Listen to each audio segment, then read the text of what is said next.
In this video, we're gonna be going over 5 stretches that if you do them consistently and correctly, are drastically going to be improving your recovery, your mobility, and decrease your pain or discomfort. Let's jump right into them. All right, so the first one we're gonna be going over is one that you are likely familiar with, and that's gonna be this 90-90 stretch right here. Very popular stretch and one that I see a lot of people doing. The issue is they're not doing it as efficient. I don't want to say they're doing it wrong because I'm kind of a firm believer there is no wrong way to stretch. It's pretty simple and straightforward and safe. So if you're feeling a stretch, it's good, okay? But we can do things to be a little bit more efficient. Now, with this stretch, our goal is to be feeling our glutes, our hips. It's gonna take a little bit of stress off of our lower back as well as we start to loosen all of that up. Now, here's what I want you to do. This front leg is gonna be at a 90-degree angle. I see a lot of people doing this. I want you to try to avoid that. So getting in a 90-degree angle, this back leg can be wherever. Just get it comfortable. From there, treat it like a deadlift, so back nice and flat, and then we lean over. So we're not doing this thing. We're going to arch our back or keep it flat like a deadlift and then lean forward. That's gonna get a much deeper stretch in this glute and in that hip socket. Another thing that you can do and play around with is the angle at which you are facing, okay? Everybody's gonna be a little different. You have tighter areas, or you have different tight areas than I do. I have different tight areas than somebody else does, and so on. So as you go forward, play around with turning your torso to the left. This might feel a little bit better. Turn it to the right. You might feel a deeper stretch there, and you might start to kind of hit different areas that you might need more than if you were just going straight forward. So 90-degree angle, back nice and flat, play around with different angles, and when you're holding this stretch, I need it for at least 90 seconds. Holding this for 20 seconds and then coming out, not getting anything done. At least 90 seconds, you can go all the way up to 3 minutes. Give me that a few times a week, and I feel that you're going to have you're gonna be feeling a lot better in your glutes, hamstrings, and your lower back. All right, now the second one is going to be slightly biased towards what I do. Obviously, you've got a lot of kettlebells around, so with that, a lot of tension in our wrists and forearms. So this second one is gonna be kind of jumbled up into 2 different stretches. We're gonna be stretching our wrists and forearms on both sides. So this first one's gonna be pretty straightforward and probably something you've done before. Fingers turned so they are facing you. And then from there, you are going to just lean back. All right, feel a nice stretch in your forearms and your wrists. If you want to make it a little bit more intense, flex your triceps. That's going to straighten your arm out.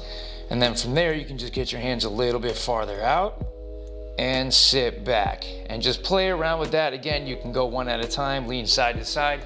Pretty straightforward there. The other one is going to be the tricky one because we're going to hit the other side, all right? Just like we got quads and hamstrings, we've got one side of our forearm, we've got the other side. So we're going to take the back of our hands, okay? We're going to place them on the ground, and then what you're going to do is straighten your arms out. And the way that I like to do that, see my elbow pit? I'm going to turn that towards you, okay? So again, I'm in this position right here. Instead of just straightening, turn your elbow pits towards you, or towards you in this scenario if you're doing this stretch away from you. And that is going to be a very intense stretch right here on this top part of your forearm. It's a usually neglected area, and it's an area that gets jacked up from typing and a lot of modern living. So again, back of the hands on the ground. Elbow pits forward and then lean back. You're gonna have to be very, very gentle with this one. It's most likely going to be uncomfortable.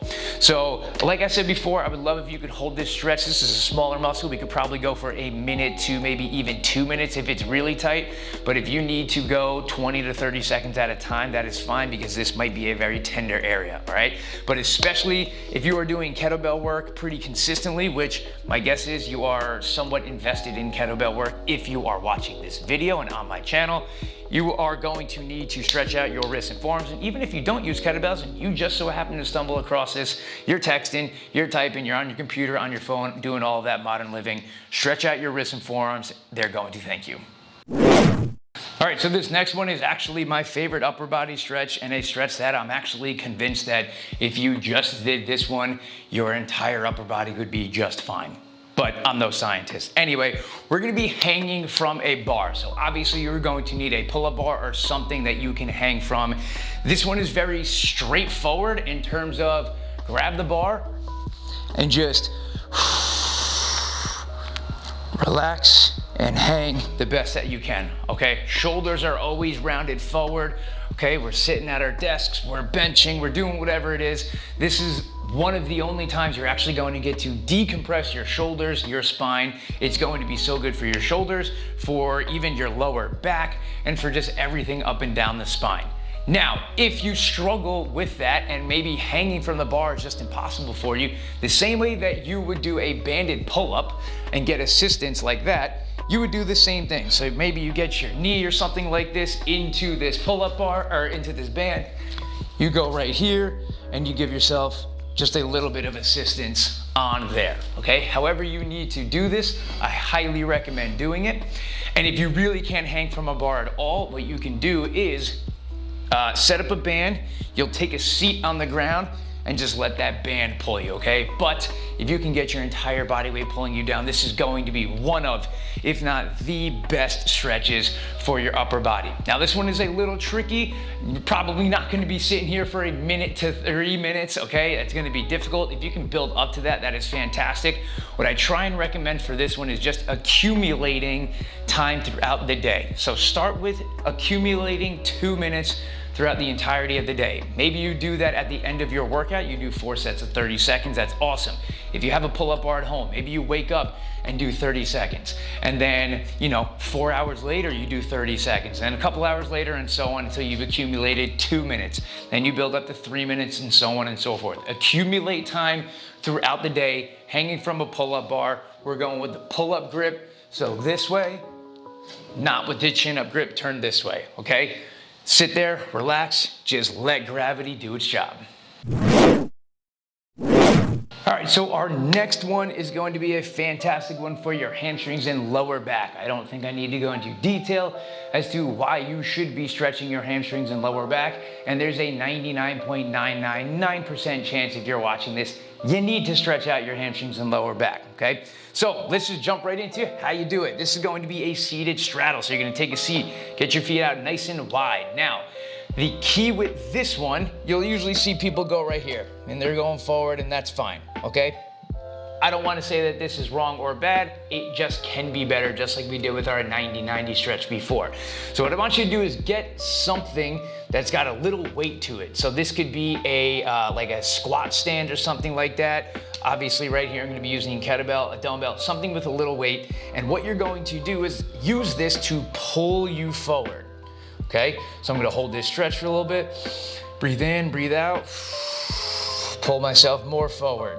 Okay, so I have a little bit of an anchor here so I can use my upper body to now stretch out my lower body a little bit and get deeper into this as opposed to just trying to like hold it right here and we walk our hands out, but we can't really get that deep. So now what I can do is use my upper body to leverage myself a little bit lower in this stretch and get a much deeper stretch in our hamstrings and our lower back, okay?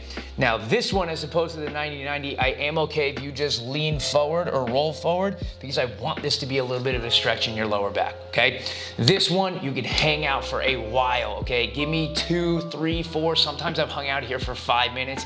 It sounds insane and intense, but when you come out of it, you just feel so much better, all right? So get a little bit of resistance, use it to pull yourself forward. As you breathe out, pull yourself a little bit more forward, okay? And especially with this one, and this goes for all stretches as well, when you sit in it for a while, come out nice and slow. Don't spring out, okay? That's your seated straddle. Get a little bit of weight to make this one better. All right, our fifth and final one is probably my favorite one to do on a consistent basis. That is gonna be just sitting in the bottom of a squat, okay? This is so fantastic to decompress your body like we were talking about a little bit before. You just drop to the bottom, let your lower back relax a little bit. We're getting our ankles, we're obviously getting our knees, our quads, our hips. We can use our elbows to push our knees out, get our inner thigh and groin, and we're just gonna drop. We're not fighting anything, okay? You're just sinking into it.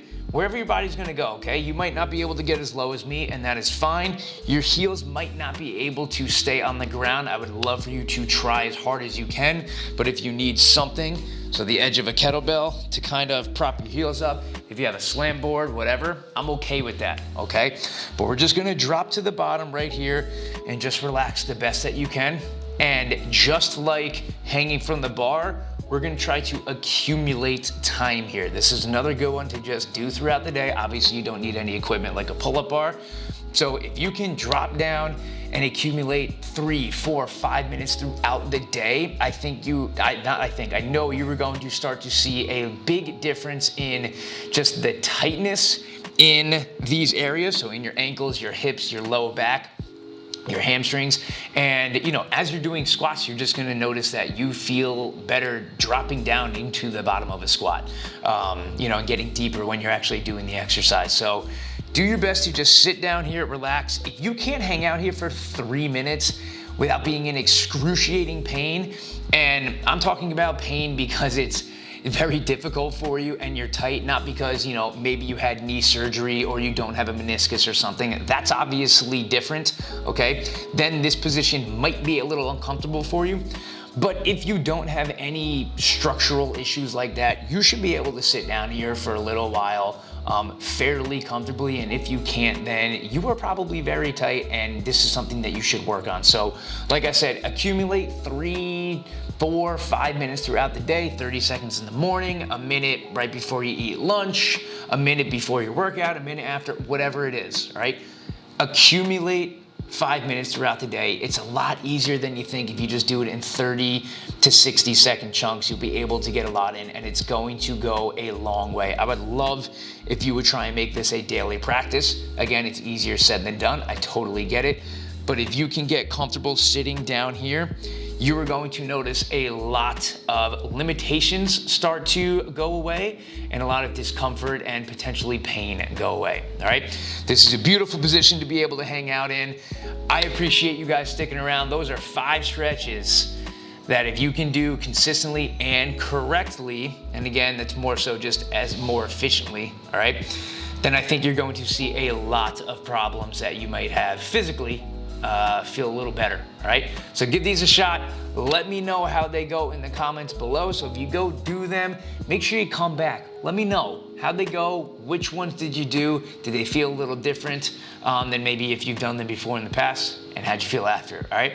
Appreciate you guys sticking around. I'll see you next time.